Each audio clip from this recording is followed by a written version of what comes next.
Yo, what is up, guys? It is your boy Keezy back at it again with another video. I'll be giving my top 10 most anticipated movies of 2023, but because 2023 is so stacked, we've got a ton of categories, just like two other ones outside of the top 10. First, I want to start by saying the Killers of the Flower Moon movie that Scorsese is apparently doing is set for 2023 release, but no one really knows. So if you're wondering why that is not in this list, that is exactly why. It is not confirmed to be coming out in 2023 yet. But what we're going to start off with is the top 3 movies that I think will surprise a lot of people, or at least that I think will surprise us in the way that we just didn't expect. For number 3, we're going to go with Wonka. Wonka is kind of this, I think, prequel style, almost origin tale of Willy Wonka, played by Timothée Chalamet. I don't know too much about this movie, but I do know that Paul King is directing and writing it, which he did both of the Paddington movies, which I adore, and I think this will be one of those movies that is pretty interesting and kind of has a fantasy element to it, and I think it'll please a lot of people, kind of maybe bring us back a little bit. But yeah, that's one that I think will surprise a lot of people. For the next, I'm going Barbie. Now, I don't even know why I'm excited for this movie, but as soon as that trailer dropped and you see that set and it looks like a real Barbie set come to life, it just took me away. It took my breath away with how magic this could be. And it is being directed by Greta Gerwig, which has done amazing films like Lady Bird, Little Women. This year she just did White Noise, which was also amazing. So I have high hopes for the Barbie movie. She is a very talented director and brings visions to life. Margot Robbie is an amazing choice. I thought that was perfect as well. And we've got people like Ryan Gosling in here. I think it's going to be a ton of fun, and people are probably going to like it a lot more than they expect. For number 1, it's going to be The Marvels. I think a lot of people are overlooking this movie. It's going to be directed by Nia DaCosta, which has done Candyman, which I thought was okay. I didn't think it was terrible. I do think it could have been better, but if we're comparing it to the first Captain Marvel, the directors that directed the first one are a duo that really haven't directed anything decent, and I think they barely started directing at the time, which kind of shows, I can't wait for what Nia DaCosta brings to the table, and also the 3 Captain Marvels, or cosmic powered beings, interacting with each other. We've got Photon or Spectrum, which is Monica Rambeau, I'm sorry. And then we've got Carol, of course, which is our Captain Marvel, played by Brie Larson, which I think gets too much hate. She is fantastic in the role. But most importantly, Iman Vellani as Kamala. I think Miss Marvel is what really got me excited for this movie. Seeing her, she is so charismatic, and like, she is real life Kamala. And when you see that post-credit scene of Brie coming back as Captain Marvel in her new suit, it sets up this interesting, plot for the Marvels that is based on comics. And I think, it's going to be a ton of fun seeing all of these characters interact and seeing how Carol reacts to how much of a fan Kamala will be. I think it's going to be super fun. I'm looking forward to it. And yeah, I think those are the top 3 movies that could surprise us. But we're going to move into my 10 honorable mentions that just didn't make my top 10 list, but were so close. For number 10, we've got the Super Mario Brothers movie. I think this is just kind of locked in just to be like great. I think, Chris Pratt's voice isn't the best, and a lot of people hate it, but I think, we're kind of being a little too critical. I think, yes, we could have went with the more accurate route, but I do think, I've accepted it. I've accepted that this Mario is pretty much going to sound like Chris Pratt doing a Brooklyn accent, but everything else about the movie looks amazing. The visuals, the settings, like, we're even doing Mario Kart, and it's just like they are actually pleasing not only like the kids, but the people that also grew up playing these Mario games that had so much fun with these different worlds. And I think it's going to be great. Jack Black as Bowser is just perfection. And yeah. Number 9 is going to be Transformers Rise of the Beasts. Listen, this would be a lot more higher on my list if every Transformers movie was good or at least decent, but it's not. Every Transformers movie has a great trailer, but not every Transformers movie is a great movie. And I think that's why it's a lot lower on my list than I thought it would be. I'm thoroughly excited. I think Stephen Caple Jr. Is very talented, especially with what he did with Creed 2. And him bringing this back to this Beast Wars era of the Transformers is very, very interesting. I love Anthony Ramos as well. And if he's going to be our new Shia LaBeouf character moving forward, I have no problem with that. I loved Bumblebee. I think they're going into this route where, the movies are going to start playing it more safe, focusing a little bit more on the story while also giving you that big action. But I just don't want to put my anticipation or get my hopes too high, considering how the franchise has dealt with movies previously. For number 8, we've got Ant-Man and the Wasp: Quantumania. You're probably expecting this to be a lot higher, but for me, it's just nothing outside of Kang is really interesting to me. Not even the quantum realm is interesting to me anymore. I just think this is the start of a new phase. And I think to really signify that this is another level and that we are facing someone who is, huge and who is a major threat, I think someone has to die that is a main character. Whether that's Hank, Janet, Hope, Scott, I doubt Cassie will. But just I think one of them need to die. If they don't, they kind of failed at, this is Kang's first appearance and he's not handing out L's. I think they got to debut him a lot better. I think Peyton Reed just has made my disappointment grow even more with his movies. I think the first Ant-Man was okay. It was good. Mostly due to Edgar Wright. He built the backbones of that movie and the concrete. He built the foundation of that first movie, and all Peyton Reed did was really add a couple characters to it, maybe change the script a little bit, but for the most part, it is almost the exact same movie. But then you've got something like Ant-Man the Wasp, which is a product that he solely controlled, and it shows. It's terrible as a terrible villain, and it's there's one funny scene that makes it kind of enjoyable. The movie looks horrible visually. And yeah, I just thought it was a huge step in the wrong direction, and that's why I'm keeping my expectations kind of tapered for Ant-Man and the Wasp: Quantumania. For number 7, we've got Blue Beetle. I can't talk too much about this because we don't have much about it. I just love Jaime Reyes, the character, and I love that it's being played by Xolo Maridueña, which I love him in Cobra Kai. And yeah, Blue Beetle is just an interesting character. We've got our first real Latino superhero. Obviously we've gotten some in the past, but they're usually side characters. Someone like America Chavez, they're usually side characters, and to see a movie kind of get that representation fills my heart with a lot of joy. George Lopez is going to be in here as well, which is a legend. I can't wait for Blue Beetle. I'm thoroughly excited. For number 6 is going to be Creed 3. I'm really looking forward to this movie. It's not one of these movies that I have super hype levels for, but I am interested because it is Michael B. Jordan's directorial debut, and this movie is pretty long. I think it's 2 hours and 40 something minutes, which I'm not gonna lie, that sounds a bit too long for what it is, but who knows, maybe there's a lot of substance in here.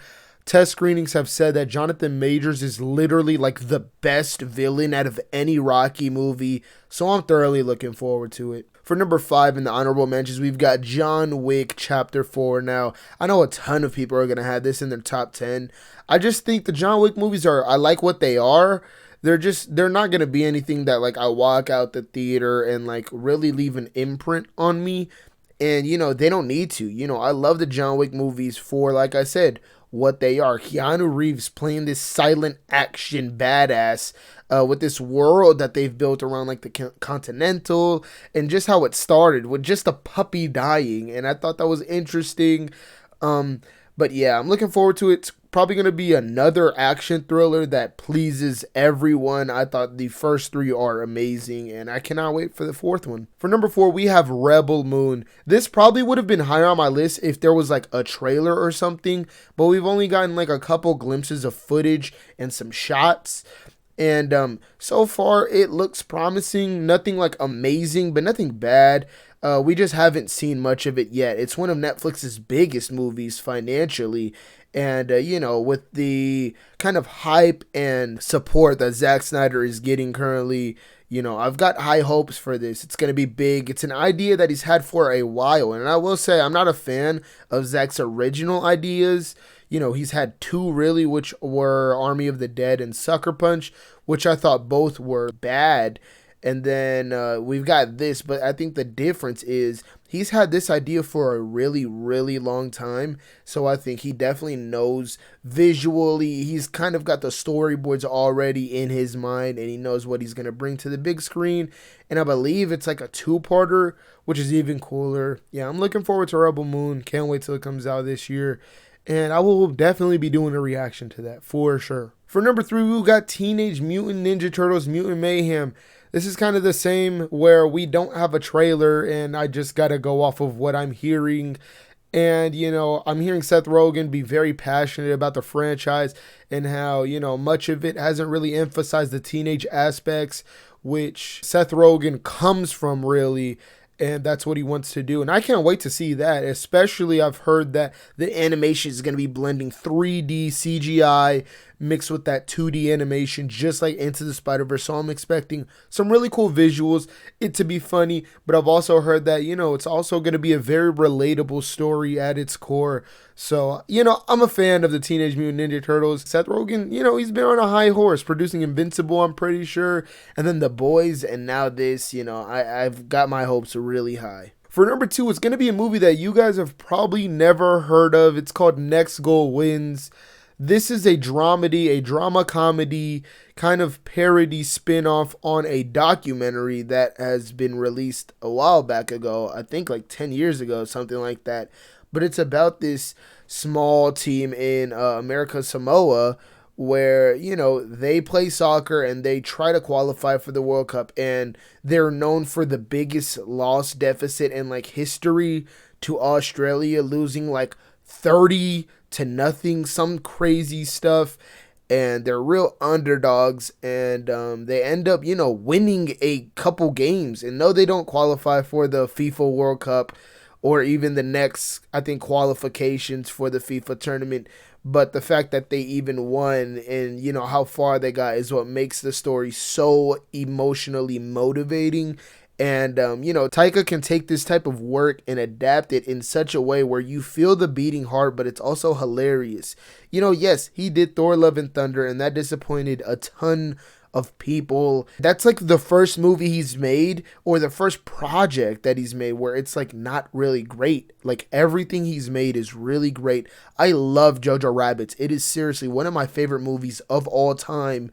And I think he's going to do well with bringing that comedy aspect, making it silly, but also still fleshing out that beating heart. And knowing that it's a very personal story to him, I have no doubt he will do it justice. For number 1 on my honorable mentions that almost made the top 10, but just didn't, is Shazam! Fury of the Gods. Listen, this movie is getting like unnecessary hate right now on Twitter where people are like, oh, looks mid, not excited for it. Listen, I don't care. I'm looking forward to this movie simply because I love the cast.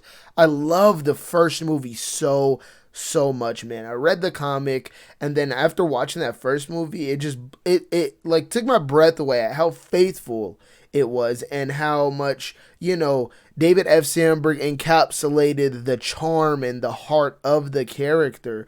And it was just a ton of fun. It was a nice story about family and accepting those around you. And I can't wait for this second movie. It looks a lot bigger in budget and scale, and it really does feel like there's a lot more stakes to it. Looking forward to it. It just couldn't make my top 10. but now we are in my top 10 most anticipated movies of 2023. Some of these don't even have trailers yet, so that might even go up afterwards. But for number 10, we've got Indiana Jones and the Dial of Destiny. I think the Indiana Jones franchise is one of those rare things that have stuck with a lot of people over the years. Those first couple of movies are so great, and yes, they've missed their steps along the way, especially that last movie with Shia LaBeouf. We're not going to talk about it, but Indiana Jones as a franchise has been something that has stuck with a lot of kids even today, and also obviously the adults that grew up with it. I'm looking forward to how they transition this into maybe like a new thing or conclude Indiana Jones, and James Mangold is directing it, which makes it like perfect because he's already dealt with that like old legacy almost version of a character with Logan, and I just have high hopes for Indiana Jones and the Dial of Destiny. For number 9, I don't even know why this is here. I'm just excited for it, and that's Fast X. Listen, the budget's like $400 million. They're bringing a bunch of people back, and yes, will it be super over the top and stupid? Most likely, but they're ending this series off with a 2-part conclusion. And I think them doing that, they have to know that they have to hit those heartbeats and they have to pull those heartstrings. And yes, it'll probably be some huge, action. But, ultimately, I think they're going to focus on the story a little bit more. I'd hope so. And I think I'm just looking forward to it because they're putting a lot of budget and it looks like there's a lot of hope behind this. Obviously, all the Fast and Furious movies make pretty decent, good amount of money. So there's no questions that the return on investment will most likely be here. But it's just interesting that like random people are starting to like be reported to come back, even like people that are dead. And it's like, how are they going to do this? Are they flashbacks? Are we going back in time? Like, what is going on? I don't know, but Fast X just kind of piques my interest. For number 8, we've got Dune Part 2. Now, that first movie is easily one of the most boring movies ever. 100%. I will agree. But it is so riveting with its screenplay and its storytelling. It sets up this second part so well. I think Dune is the type of story that benefits from something like a part 2. And I think it'll kind of be this 1 and 2 duo of a movie that'll be so great. And you could think the first one is a snooze fest or whatever, and yes, it's super slow. I absolutely agree, but I feel like with this second part, it'll almost improve that first movie. And the way it ended off, it sets up a lot of big things for the second part. I'm thoroughly interested in this world of Dune, and I can't wait. Denis Villeneuve, I don't know how to say his last name, but he is an amazing director, and I can't wait to see what he does. I thought the first one was so visually striking and had some of the most complex and really interesting VFX I've seen in a really long time. And the cast is amazing, a lot of them returning, including some new ones that are going to be in Dune Part 2 that make me even more excited for the movie. Yeah, that's why it's at number 8. For number 7, we've got Oppenheimer. Christopher Nolan giving his take on a historical event, and I think this is like lined up to be great. Christopher Nolan always playing with time in his movies. I'd imagine he's going to do the same here. But he's playing with an event that's big, that builds as the movie goes. And I feel like this is something perfect for him. This is going to be something that's maybe up there, Christopher Nolan has had his mistakes, and his last movie was definitely not good to me. But I feel like this cast is amazing. Seeing Cillian Murphy as a lead in a big budget movie is something that's like so interesting to me. And like I said, the event they're going off of is interesting in and of itself. Christopher Nolan's going to be dropping nukes IRL, like I already know. And yeah, I'm looking forward to this movie. It's got a ton of hype around it. Christopher Nolan is one of the most talented filmmakers. And the cast is incredible. Everything, yeah. For number 6, we've got Mission Impossible Dead Reckoning. Now, the reason why this isn't like top 5, it was very close, is because it is part 1. And it is a part of a second movie that will be in this like duology that concludes the Mission Impossible franchise, or at least this one, with Tom Cruise. Who knows? Maybe we might even get a new version. But, it's big. I saw the behind the scenes like IMAX first look that they showed in like IMAX theaters, and it took my breath away. Some of the shots in there, the stunts that Tom was doing, insane. I just have this at number 6 because since it is part 1, there probably won't be some conclusions. People aren't going to die or anything, most likely. But the emotional beats will probably hit on that second part. But I'd imagine this first part will still be that thrilling action that the Mission Impossible franchise is known for. And I've kind of accepted the franchise for what it is, just like John Wick. It's not trying to be complex. It's not these character-driven stories.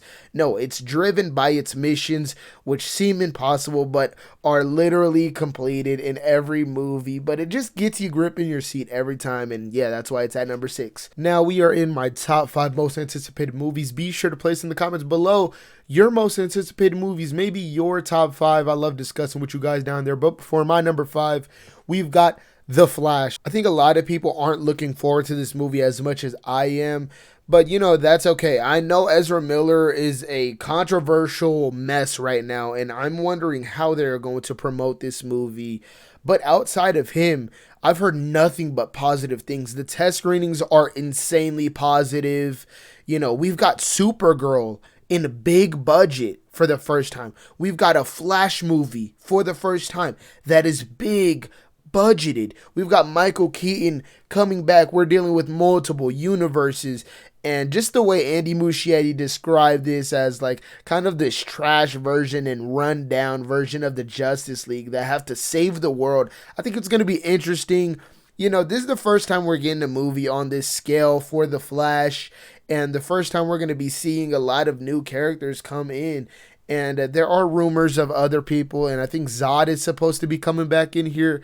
I think it sets itself up for a lot of interesting things. Who knows? Maybe this will reboot the entire DC. I'm thoroughly looking forward to it. We've got a trailer coming out soon for the Super Bowl, so better be expecting a reaction to that. But yeah, it's at my number 5 spot. For number 4, I've got Asteroid City. This is a movie directed by Wes Anderson, and I love Wes Anderson. I am a huge fan. He's in my top 5 directors of all time. Obviously, him collaborating with cinematographer Robert Yeoman is amazing.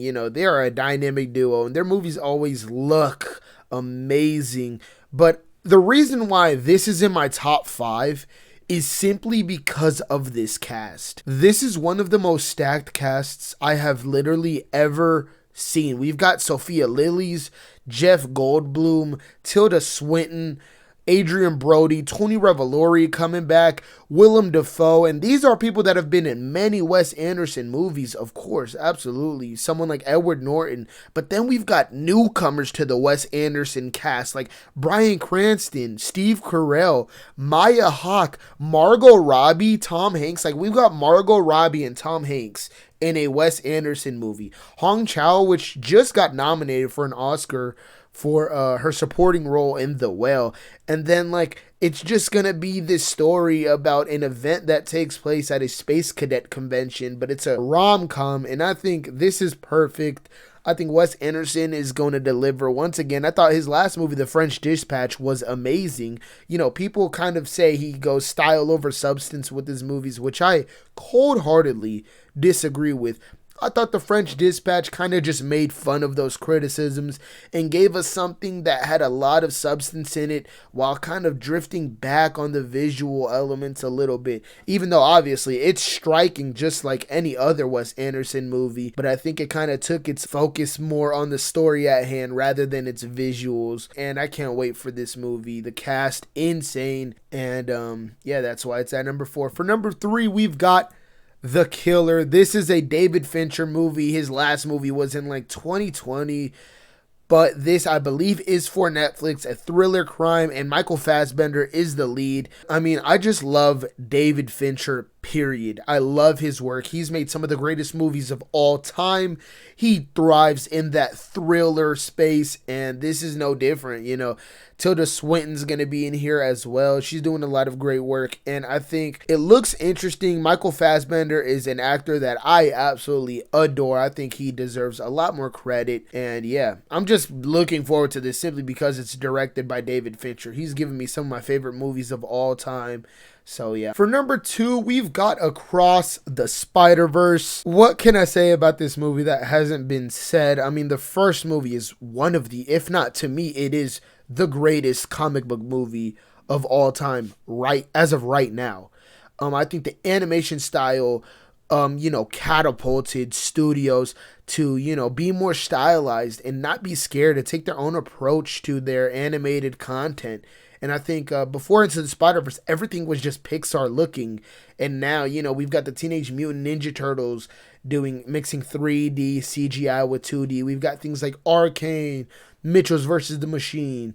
Like, we've got a ton of things that have been influenced. And on top of that, we've got a great story. Spider-Man, period, is my favorite comic book character. And to see someone like Peter B. Parker return and have Mayday Parker, Spider-Girl there in baby form, and like all the other countless amounts of Spider people that some we probably don't even know yet. We've got Spectacular Spider-Man returning, which it blows my mind. It doesn't even feel real until I see it in the theater.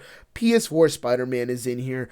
Gwen is returning. It looks amazing. They're making this 2-part thing with Beyond the Spider-Verse, which I think will be even crazier. It's just a story and character and franchise that I fell in love with as soon as I heard fucking Sunflower by Post Malone start playing. But for number 1, what did you guys expect? It's Guardians of the Galaxy Volume 3. Now, this and Across, I'm like equally excited for, but I put this at number 1 because it comes out first. It just looks like it's going to hit me so hard. I love the Guardians. It's my favorite solo franchise in the MCU, other than Spider-Man, of course. But it's just a group of characters that I fell in love with. That first movie was a big hit at the time where, not every MCU movie was hitting $1 billion. That movie was huge, and for good reason. James Gunn managed to bring something so wild and such a ragtag group of people together and pull at your heartstrings. And the second movie does it even more. I think a lot of people hate on the second movie because they have not rewatched it. Of course, there's like a couple jokes that don't hit, but there is a huge beating heart in that second movie that a lot of people need to realize. And I just think, I'm pretty sure James Gunn wrote these 3 movies back to back to back in like 2014, way back. And it just sets up for something that's probably going to be so conclusive while also so tight screenplay-wise. Considering he wrote all of these together, there's going to be a lot of connections. And you already see it between the first 2 movies. And this third movie is going to be even more connected to those first 2, while also really having huge stakes. Also including new characters like Adam Warlock, Cosmo, and whoever Danielle Melchior is going to play. I feel like she's going to play Phyla, but who knows? I'm just thoroughly excited to see Rocket's story be told and him get the spotlight, because I think he is absolutely the most underrated character in the entire MCU. I've made a video dedicated to his story so far and why he actually means more than people give him credit for. You guys can go watch that. It'll be shown at the end of the video. But yeah, guys, those are my most anticipated movies of 2023. You guys put yours in the comments below, whether that's your top 10, top 5, or maybe even 3 you're looking forward to, or maybe your most anticipated one. I love discussing with you guys in the comments below. You can follow all of my socials linked in the description below. If you do, that would be greatly appreciated. Also, visit the Patreon where you'll get some videos early and full-length reactions to stuff. We just posted our Last of Us full-length reaction. Hope you enjoyed the video. If you did, smash that like button. It helps out the channel a lot and puts us out in the algorithm. And also be sure to subscribe if you haven't. A lot of you aren't, and it would mean the world. Other than that, guys, it's me, your boy Keezy. I'll see you guys in the next one. Peace.